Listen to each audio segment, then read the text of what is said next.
Incorpora Cast, um canal de informação e diálogo com o mercado imobiliário.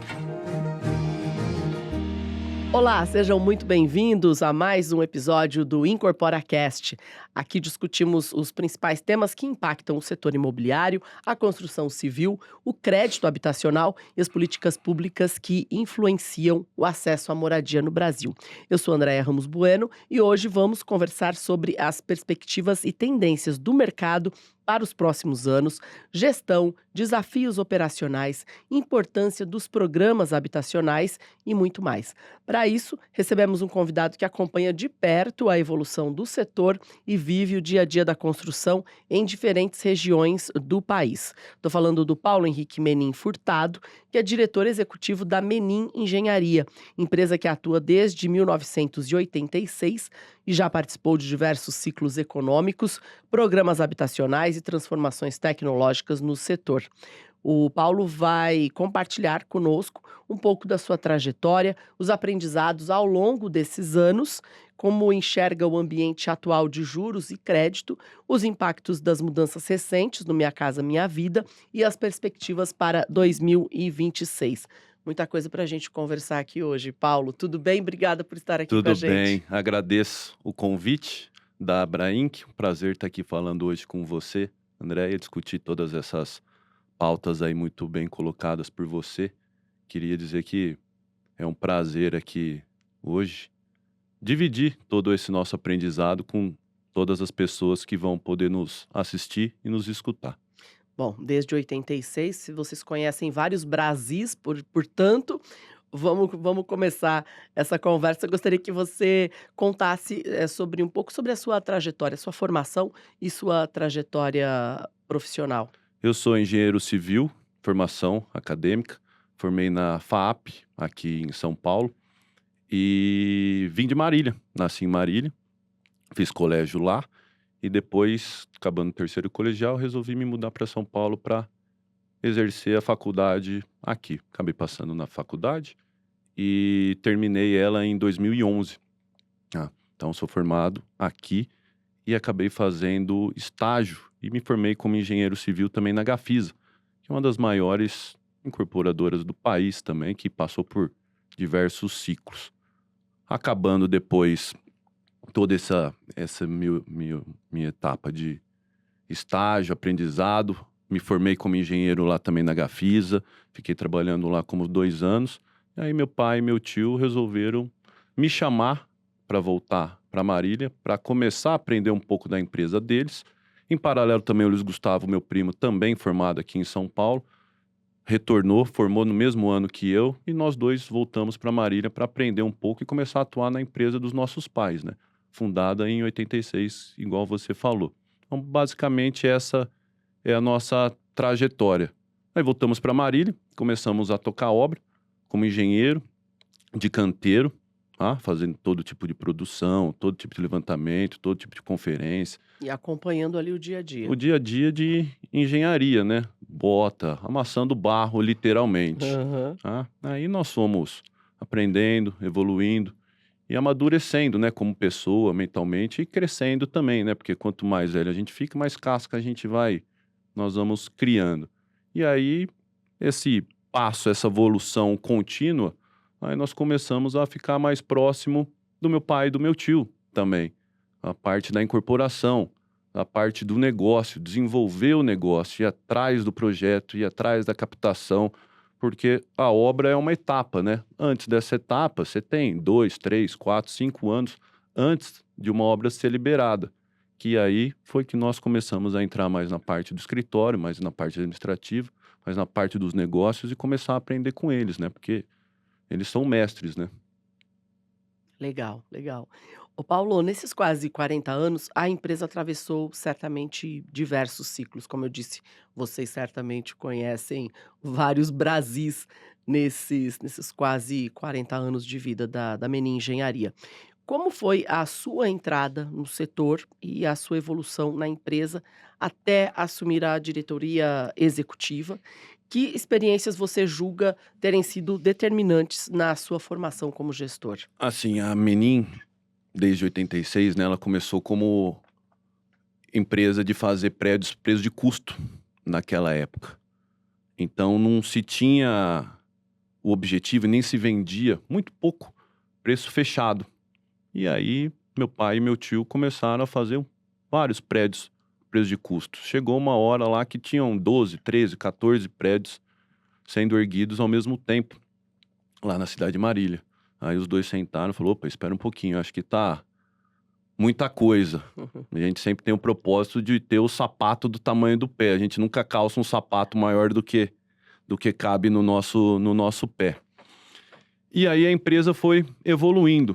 Aí vieram os programas habitacionais, nós entramos nos programas habitacionais, fizemos muita obra do CDHU e depois veio, no governo Lula, o lançamento do Minha Casa Minha Vida, o faixa 1 até então. E aí nós entramos de cabeça nisso, tá? Passamos por todos esses ciclos, de todas as mudanças, de todas as experiências. Passamos também a crise de 14, 15, 16, também na época do governo Dilma, foi onde o programa teve um apagão. Na época nós estávamos movimentando quase 3, 4 mil unidades do faixa 1. Teve um hiato de pagamento também, nós conseguimos terminar todas as nossas obras, colocamos recursos próprios, depois recebemos, é claro, sem problema nenhum. Então, eu com 37 anos, eu passei por algumas coisas já. Nada se comparam ao meu pai e ao meu tio também, que meu pai com 68 anos, meu tio com 70, eles viram muitas coisas. Eles viram muitos planos, muitas moedas e passaram esse tempo com muita solidez e com muito pé no chão, que é a raiz que eles nos trouxeram e esse legado que eles nos deixam hoje para a empresa, para fazer a sucessão. Hoje comigo e com o Luiz Gustavo. E a minha trajetória dentro da empresa é essa. É muito trabalho, muita dedicação, muito carinho pelas coisas e sempre de aprendizado. Escutar sempre mais do que falar, porque nós precisamos escutar muito o mercado, a tendência do mercado. Nós, recentemente, faz 2 anos, nós nos tornamos afiliados aqui da Abrainc para ter mais esse contato com todas as outras empresas do Brasil. E nós sempre atuamos no estado de São Paulo e no norte do Paraná. E aí, com a pandemia, a empresa, aí veio inflação, toda aquela coisa que nós sabemos, e o programa Minha Casa Minha Vida, a margem ela é muito apertada. Então a gente precisa fazer muita ginástica para fechar a conta. E aí o Gustavo e o Francisco resolveram dar uma segurada no programa da empresa, nos projetos que nós tínhamos, e aí nós focamos a lançar os SBPS, os PECs, que é o Sistema Brasileiro de Poupanças e Empréstimos. E aí lançamos diversos empreendimentos que estamos entregando agora, que a Selic chegou a baixar a 2%, 3%. Aí nós invertemos essa chave, recuamos um pouco no Minha Casa Minha Vida, deixamos todo o nosso land bank em estoque e focamos nesse médio alto padrão. Tá? E aí, passada a pandemia, nós voltamos a tirar todos esses produtos do Minha Casa Minha Vida. O programa voltou de vento em popa. E hoje nós estamos aí focados bastante nesse produto. Faixa 1, faixa 2, faixa 3. Tá? Então, só para ter ideia um pouco dos números da empresa, desde 86, nesses 40 anos, a empresa tem 80 mil unidades entregues e mais de 4 milhões de metros quadrados entregues. Então, são números muito expressivos. Uma empresa do interior. E aí, com a volta do programa, nós começamos a abrir um pouco mais o leque da empresa. Nós somos para o Mato Grosso do Sul, fomos para o Mato Grosso, espalhamos um pouquinho mais agora no Paraná. Então, hoje nós estamos aí nesses 4 estados com canteiros ativos. E aí temos mais 1 ou 2 estados também com projetos andando, mas sempre com moderação, sabendo que cada estado, cada cidade que nós vamos é um país diferente, é uma cultura diferente, é uma tradição diferente. Nós somos sempre uma empresa nova num lugar novo. E hoje nós estamos fazendo essa transição na empresa, né? A passagem do meu pai e do meu tio para mim e para o Luiz Gustavo hoje, que somos a segunda geração. Então, é essa como nós nos encontramos hoje. Voltando no assunto das habitações que nós estamos fazendo, Sim. hoje nós temos em construção 7.000 unidades. Tá? Então, é um número muito expressivo. No total? No Em total, todos esses locais de atuação? isso, em 2025, nós temos Marília, Norte do Paraná, no Mato Grosso, estado Mato de Grosso São do Paulo Sul. inteiro, Paraná, Mato Grosso do Sul, no Mato Grosso. Então, vamos falar no FAR, que o governo Lula voltou, que é um empreendimento 100% subsidiado, nós temos aí em torno de 700 unidades rodando. Aí o faixa 1, faixa 2, faixa 3, nós temos aí mais 4.500 unidades rodando. E de SBPE, que é o Sistema Brasileiro de Poupança, igual eu falei, nós estamos entregando aí essas 1.500, essas 2.000 unidades aí que nós temos. E atuamos também aqui na capital. Já fizemos um empreendimento aqui, entregamos em 2019, e agora em março a gente já lança outro prédio aqui também, incorporação nossa, parceria nossa, na região de Moema. Vamos lançar apartamentos aqui de 200 metros quadrados. Então, o leque da Menin, ela é bem pulverizada. Nós atuamos em todos os nichos possíveis da construção civil. Só não fazemos obra pesada, que é estrada, ponte, As chamadas grandes obras. obras grandes. Essas obras, se tem alguma para executar em algum canteiro nosso, nós terceirizamos. Então, a gente sempre tem um pezinho em cada canoa. Quando algum setor vai mal, a gente aponta o nariz para o outro segmento. Então, esse é um diferencial da Menin. A gente atua um pouquinho em cada área. Manter essa diversificação. Nós temos essa diversificação no nosso portfólio. Isso agrega bastante para os clientes. Ô Paulo, e como é que vocês se estruturaram internamente ao longo dos anos para lidar com essa expansão, novos produtos, maior escala? E eu complemento essa pulverização, porque vocês saíram de Marília, norte do Paraná, Mato Grosso do Sul. A gente sabe que cada cidade, você falou, cada estado onde a gente vai atuar é um país. E aí, dentro do estado, cada cidade tem ali as suas regras. Isso. Você tá sempre chegando e a empresa tem que se adaptar, né? Como se você estivesse gerindo uma empresa nova. Como é que vocês... Que malabarismo é esse? Exatamente isso. Quando nós chegamos no Mato Grosso, em Cuiabá e em Sinop, nós somos uma empresa de fora, nós somos uma empresa desconhecida até então. E que ainda vai ter que lidar com as demandas daquele cliente, né? Isso, Do a demanda cliente daqueles clientes, os clientes não nos conhecem, Também. a cidade não nos conhece, os corretores não nos conhecem. Quem compra primeiro o produto é o corretor. Então, o corretor precisa ter muita confiança na incorporadora que ele vai vender para os clientes dele. Ele vai passar essa confiança para o cliente. Ele vai passar essa confiança para o cliente. Então, é exatamente como você falou, André. Nós precisamos montar em cada cidade que nós vamos empresas novas. E é muito maçante, é muito complicado, determina muito tempo, muito trabalho. E aí, como nós fazemos esse malabarismo? É tecnologia. É número, é informação, é BI, é inteligência artificial. E pessoas, nós sempre contratamos da cidade, sempre do estado. Porque Isso elas já trazendo a cultura da traz região para a cultura da região, do estado, da cidade. Aí nós entramos com a cultura da empresa, com esses colaboradores, para agregar. Mas, de fato, é um malabarismo. Você tocar aí hoje mais de 30, 35 canteiros ao mesmo tempo é complicado, porque cada canteiro é uma fábrica diferente, né? É uma empresa diferente. Então, demanda bastante tempo, bastante pessoa e bastante coordenação em todos os sentidos, tanto na obra quanto no administrativo. Ô, Paulo, vocês têm um portfólio amplo, diversas tipologias e presença em várias cidades, como nós acabamos de falar. E quais são hoje os principais segmentos e cidades que a empresa opera e como vocês definem prioridades geográficas de produto?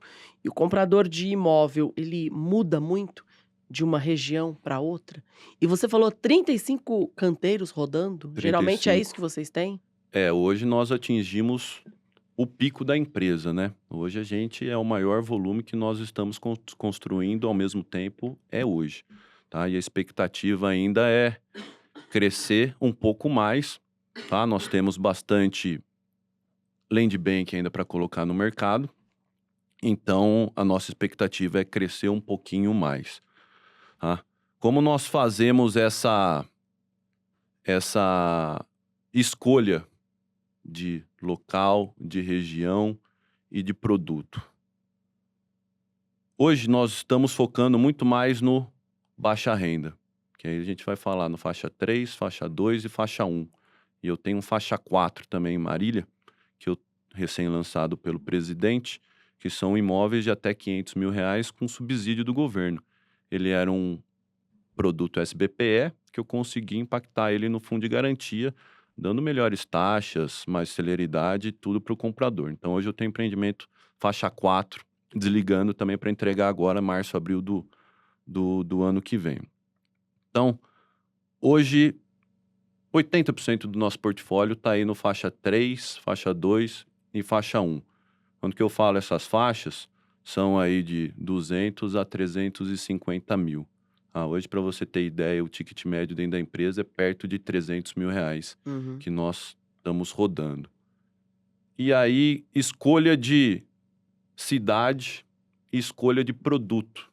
Como é que nós fazemos isso?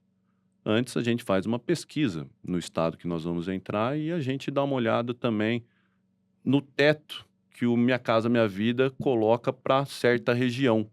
Porque o baixo padrão hoje está difícil fechar conta. A gente tem que fazer malabarismo, a gente tem que fazer ginástica. E é 80% financiado. E 20% é recurso próprio que o cliente paga para a incorporadora. Então, a incorporadora hoje, ela também funciona como um banco.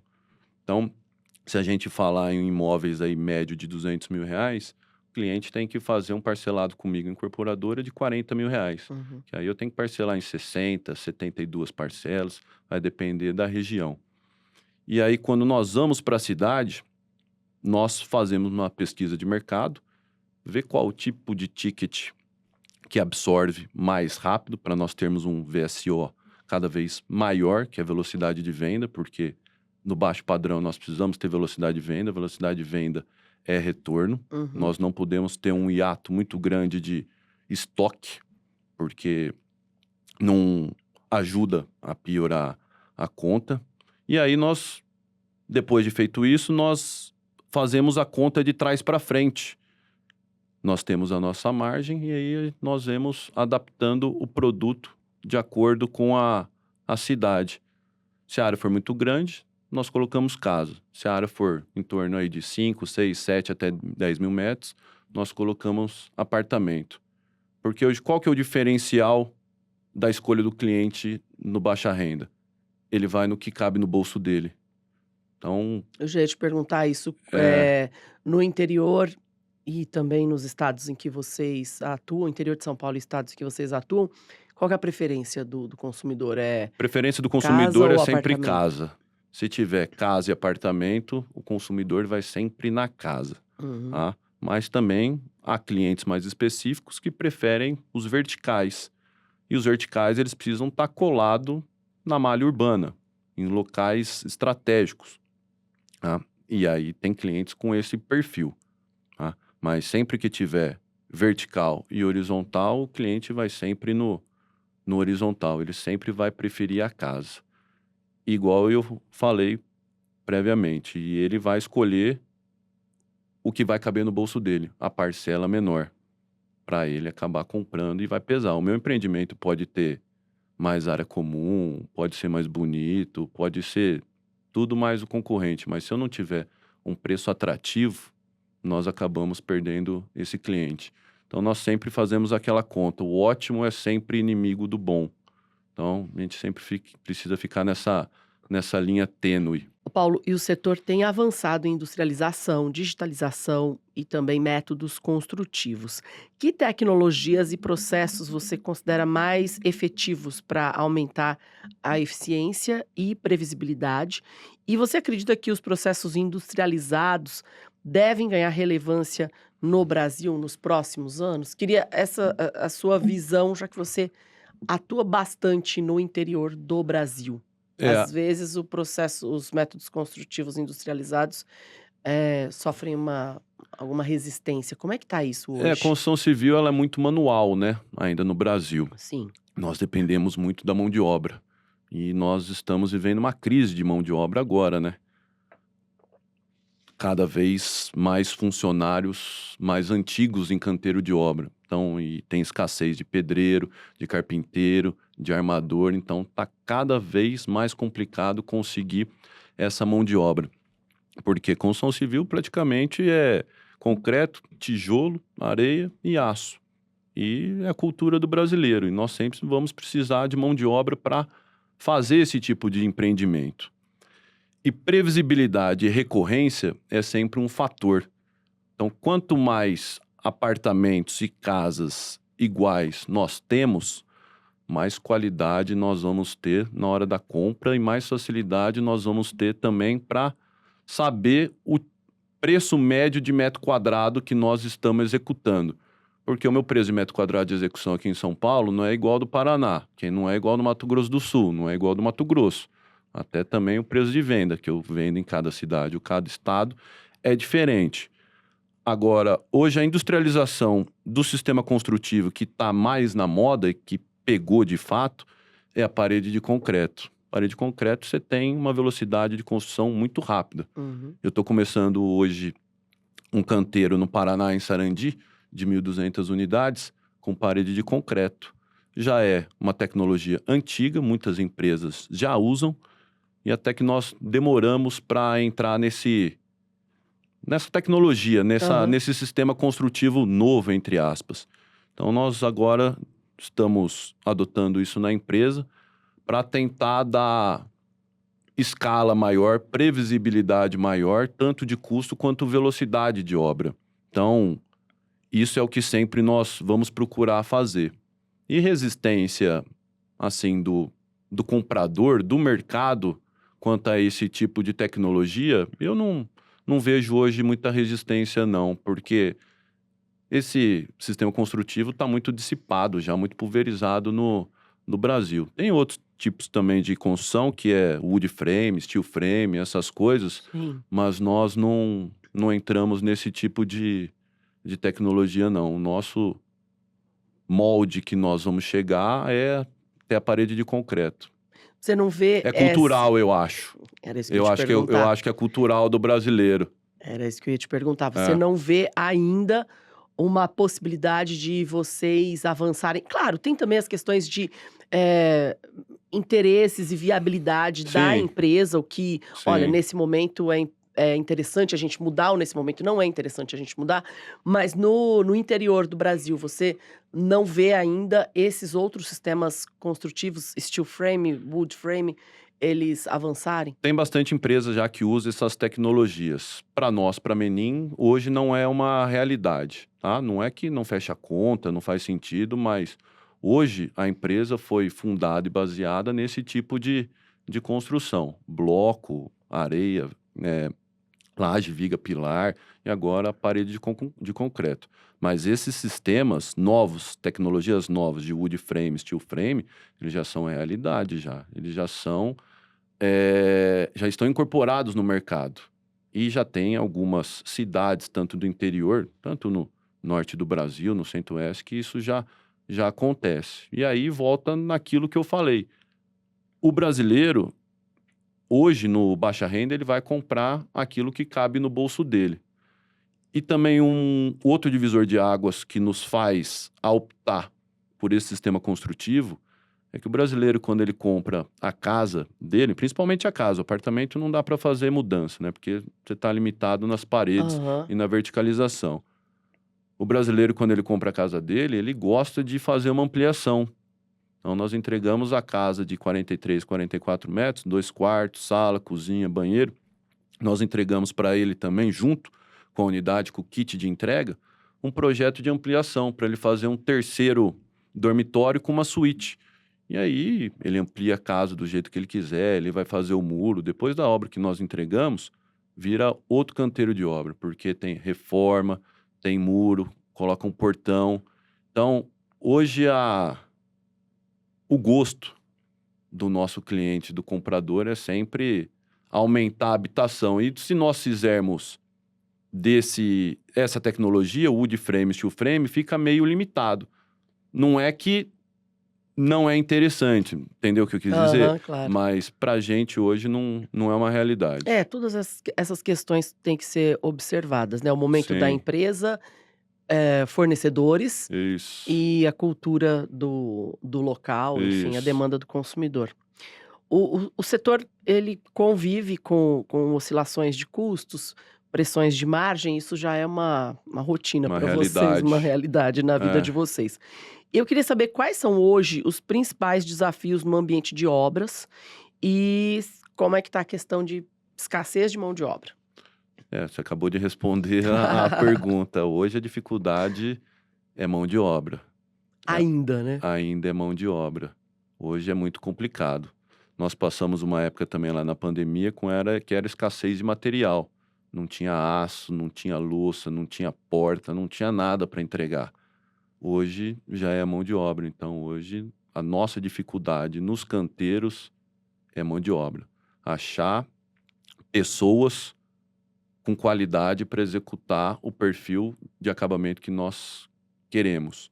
Nós temos bastante sorte, porque nós temos alguns empreiteiros que já vêm com a gente faz 30, 40 anos já. Já Então, conhecem eles nos as acompanham em demandas de todos os vocês. lugares que nós vamos e temos a possibilidade de ir.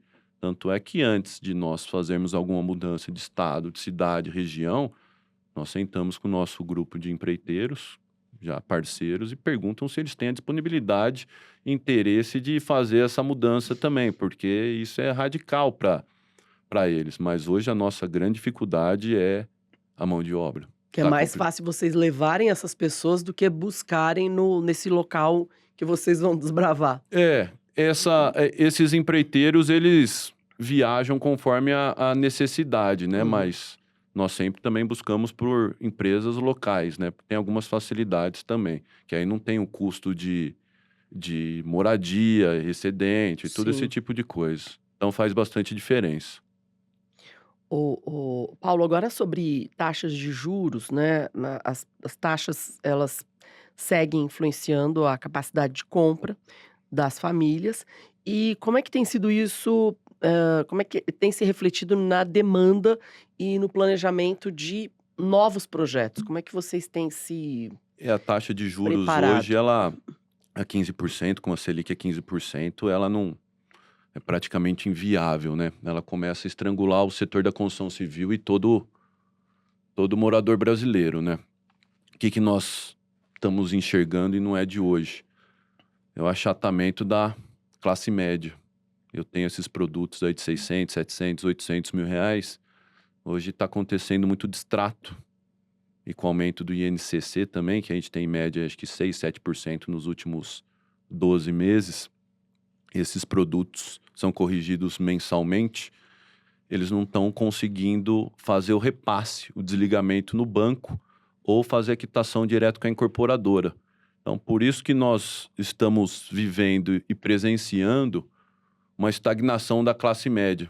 A classe média está perdendo poder de compra, ela está tendo, às vezes, que morar de aluguel, não está conseguindo adquirir o produto novo dele e, às vezes, está tendo que fazer uma opção por um empreendimento faixa 3, faixa 4, Uhum. que as taxas de juros são muito mais baratas e muito mais fáceis de serem desligados. Então, essa hoje é uma preocupação nossa. Então, foi desde o começo da nossa conversa que eu falei que a gente tinha em torno de umas 1.000 unidades, 1.500 unidades no SBPE. Nós estamos tudo em viés agora de entrega. E a gente está sofrendo bastante com distrato, dificuldade de repasse. porque o financiamento está ficando muito caro. A parcela desse repasse está ficando muito onerosa para o comprador da classe média, que aí ganha em torno aí de 12, 13, 14, 15 mil reais que seja. Você vai fazer um repasse desse aí, está ficando em torno de 6, 7 mil reais por mês. Então, onera muito no bolso da família. Então, por isso que esse setor, esse nicho, ele está sofrendo uma baixa de lançamentos pelas incorporadoras. O alto padrão sempre andou, sempre vai continuar andando, e hoje o baixo padrão ele está tendo esse viés dessa crescente. Então fica nesses dois extremos. Fica nesses dois extremos. O meio da população está sendo achatado. A classe média ela está sendo empurrada para baixo, por causa da inflação, que não é boa para ninguém, né? Uhum. Olha só, em relação ao déficit habitacional, ele ainda é bastante relevante, 6 6 milhões milhões. de moradias em todo o país. Eu queria saber, no dia a dia da empresa, como é que vocês percebem essa demanda? Ela é uniforme ou varia de região para região? Varia de região para região. Depende no estado de São Paulo, depende no centro-oeste. Tem estados que normalmente já andavam mais com esses programas. Então, a gente vê velocidade de venda, por exemplo, aqui no estado de São Paulo, diminuindo. Velocidade de vendas tô falando assim, Menin, tá? Experiência nossa, Sim. tá? Que a gente costuma ver de mercado também. Mato Grosso do Sul e Mato Grosso são estados que não tinham tanto viés de habitação popular. Está começando a acontecer agora. Então, a velocidade de venda é muito maior. E aí entra também a contrapartida do Estado, que o Estado hoje dá cheque, dá subsídio para o cliente fazer a composição da renda da entrada, que eu falei lá no começo, em torno de 40 mil, 50 mil. Tem estado que dá de 10 a 13, tem estado que dá 20, tem estado que dá 25. Então, isso também tem ajudado bastante a fechar a conta, os cheques dos estados.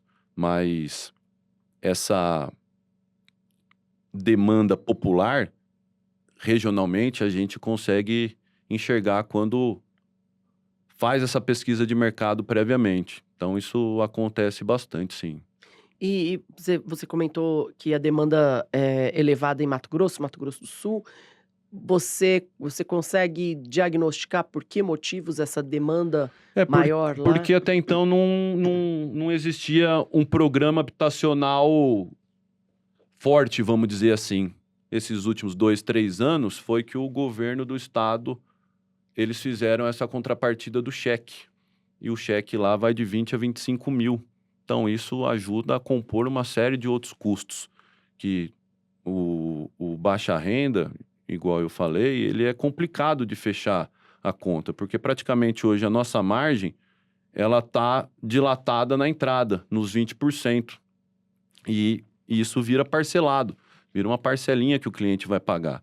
Então, esse cheque que o Estado nos dá serve como entrada e serve como contrapartida. Em alguns estados, esse programa é novo. Então, por isso que está acontecendo essa pulverização. Antes, isso acontecia mais na região sudeste. Olha, ainda sobre essa questão de viabilidade financeira, recentemente o Conselho do FGTS aprovou medidas para ampliar o acesso à Minha Casa Minha Vida, com ampliação dos tetos de imóveis para algumas faixas de renda. Queria saber qual que é o peso do Minha Casa Minha Vida no mercado atual e qual tem sido o impacto desse programa para famílias e empresas, especificamente como a Menin. O programa agora passou no Conselho Curador do Fundo de Garantia, todos esses aumentos e todos esses tetos que vão começar a fazer sentido e valer dia 1º de janeiro. Então, tinha cidades que nós atuamos que era 190, passaram para 210. Tem cidades que eram 210, 220, passaram para 239. E assim, consequentemente. E a renda do faixa 1 também é ainda 2.850. E tem a possibilidade de ela ser elevada também, porque a renda média hoje desse cliente, ela fica nessa faixa. A renda média do nosso cliente que compra esses produtos é em torno aí de R$ 1.800, R$ 2.500 a R$ 3.000. Então, Isso ajuda a fechar toda a conta, desde o terreno até o final do empreendimento. Então, isso faz muita diferença, porque esses níveis precisam ser ajustados de tempo a tempo por causa da inflação. Você consegue chegar nesses tetos dessas habitações, mas chega uma hora que você não consegue produzir mais. Então, se esses níveis, esses tetos não forem ajustados, vamos dizer assim, o tamanho das habitações elas vão começar a ficarem menor. Então, vai ter casa de 44 para 43, para 40, igual apartamento que nós já vemos aqui na região metropolitana, apartamentos de 32, 33, 36 metros quadrados. Então, por isso que de tempo em tempo esses tetos são revisados, até para fazer sentido e para fechar a conta de todo mundo. E como equilibrar a viabilidade econômica, custo de construção e preço final ao consumidor dentro dos parâmetros do Minha Casa Minha Vida? Aí é tecnologia, escala e velocidade, é tudo esse tipo de coisa, Por né? isso que E você falou que a velocidade é tão importante nesse a segmento. velocidade na obra é muito importante. Às vezes nós temos canteiros grandes, compridos, né, nos empreendimentos horizontais, que chegam a 1.200, 1.500 unidades. Então, você faz uma cidade, né? Sim. Então, você tem que ter uma mão de obra deslocada para fazer isso muito grande. E a repetibilidade dessas unidades habitacionais, né? Então, os nossos empreiteiros, eles já estão acostumados a fazer isso. Então, a gente precisa ter essa velocidade e o programa, ele já tem uma especificidade também de qual padrão entregar. Piso, azulejo, tipo de porta, tipo de esquadria, tudo essa normativa, o programa ele já esclarece. E falando de futuro e perspectivas, quais as suas expectativas para o mercado imobiliário ano que vem, que já está aí, e quais fatores serão determinantes para o desempenho do setor em 2026? Assim, a expectativa é ótima, né? Nós colocamos o pé no acelerador novamente. Estamos acreditando que essa taxa de juros comece a baixar, Cair. a cair no começo do ano. O ano que vem é um ano promissor, nós achamos, mas também vai ser um ano complicado, porque vai ser um ano curto, né? A gente vai ter, se eu não me engano, é um ano com recorde de feriados. Vai ter Copa do Mundo, vai ter eleição. Então vai ser um ano bastante atípico para a O gente. planejamento de vocês já muda, né? Já é O outro. planejamento nosso praticamente muda. Então você tem assim um primeiro semestre meio curto, porque ali junho você já tem um feriado muito importante, e aí já tem Sim. Copa do Mundo, então o ano que vem vai ser bem atípico. E logo já entra o clima de eleição. O clima de eleição, acabou a Copa do Mundo, já vai ter eleição, então, mas passando 2026, 27, 28, 29, a nossa ideia lá como incorporadora, como empresa de construção, é bem promissor. É sempre acreditar, né? A gente está no Brasil, igual nós falamos aqui no começo. A gente está no Brasil, no setor imobiliário. Eu sempre ouço isso de vocês. Igual é a nossa rotina. É, igual você falou no começo da entrevista, já passaram por vários planos. Vários Brasis. Então, é assim, nós estamos acostumados, né? A dançar conforme a música nos leva. Então, a gente tem que rebolar e fazer de tudo possível para sempre entregar. E como são anos como o de 2026, né? Que tem eventos que mexem muito com a economia do Brasil. A imprevisibilidade causada, as oscilações causadas pelas especulações e depois pelo resultado das eleições. Copa do Mundo, que dá uma paralisada em alguns segmentos. Aí tem a questão dos juros, que vocês esperam que a taxa caia. Como é que vocês lidam? Vocês olham para um ano como esse, assim, o ano que vem, nosso planejamento para 2026 é dar uma desacelerada, ou não? Não, o nosso planejamento 2026, ele já está sendo construído em 25 e 24. A gente sempre está pensando 3, 4, 5 anos para frente, porque nós do ramo da construção civil, a empresa é um barco, né? Esse barco, ele não para e acelera de uma hora para outra. Então, na hora que você resolve tirar o pé do acelerador, esse barco ainda continua andando e essas consequências, elas são sentidas ainda por 2, 3 anos. Então, por isso que você sempre precisa ter previsibilidade, gestão de custo e saber de fato o que você está fazendo e até onde você tem capacidade e até onde você quer ir. E acreditar nisso. Focar nesse plano e sempre tentar fazer o possível para isso dar certo. Porque uma hora vai dar certo. Eu tenho na cabeça que tentar... como é que é? Fazer sempre... tentando sempre até dar certo. Não é que vai dar errado. Não, eu vou tentar até dar certo. Não existe dar errado. Não existe dar errado. E pra gente, 2026, a nossa previsão é terminar de colocar os nossos produtos até julho no mercado. E depois, agosto, setembro, outubro, tentar ver mais ou menos o que... fazer uma conta nessa balança, né? Ver como é que o mercado vai se comportar e ver como é que o cliente vai absorver essa mudança de chave de Copa do Mundo com eleição e saber se eles vão ter cabeça para comprar uma unidade habitacional nisso ou não. E também, Era isso que eu em ia 6 perguntar. meses, vai mudar muita coisa, né? Se a taxa de juros também começar a baixar, vai influenciar bastante coisa. Então, nós precisamos viver, assim, dia após dia, só que sempre olhando para o futuro, né? E corrigir mensalmente, semestralmente e trimestralmente. É um planejamento bastante peculiar, vivendo dia após dia, mas Olhando sempre à frente. planejando 2, 3 anos ou mais à frente. É isso aí. Em relação a focos da Menin Engenharia para os próximos anos, em termos de operação, estratégia ou estrutura, dá para a gente falar até 2030, mais ou menos? O que vocês planejam? O foco nosso hoje é igual eu falei, nós acelerarmos e focar muito mais nesse baixa renda, de 350 mil para baixo. Tá? E também nós temos alguns loteamentos abertos, nós fazemos isso aí também, para serem lançados. Esses produtos de 500, 600, 700, até 1 milhão e 200, nós temos land bank para fazer esse tipo de produto, mas enquanto que essa taxa de juros, até repetitivo, né, não voltar a diminuir e essa pressão abaixar, eu não vejo muito foco hoje nosso da empresa. Então, a previsão hoje nossa é colocar esses produtos de 350 para baixo no mercado aí até 2030 e acelerar para cada vez fazer mais habitação nesse tipo de sentido.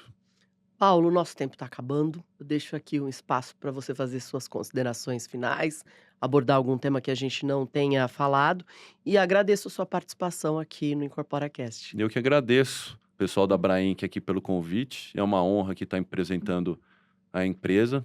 Estou sempre à disposição aí para o que precisar. Obrigado. A gente que agradece.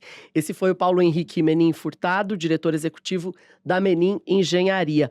Agradeço a você também, que esteve conosco até aqui. Continue acompanhando o IncorporaCast nas redes sociais, no YouTube, Spotify e Deezer da Abrainc. Até o próximo episódio.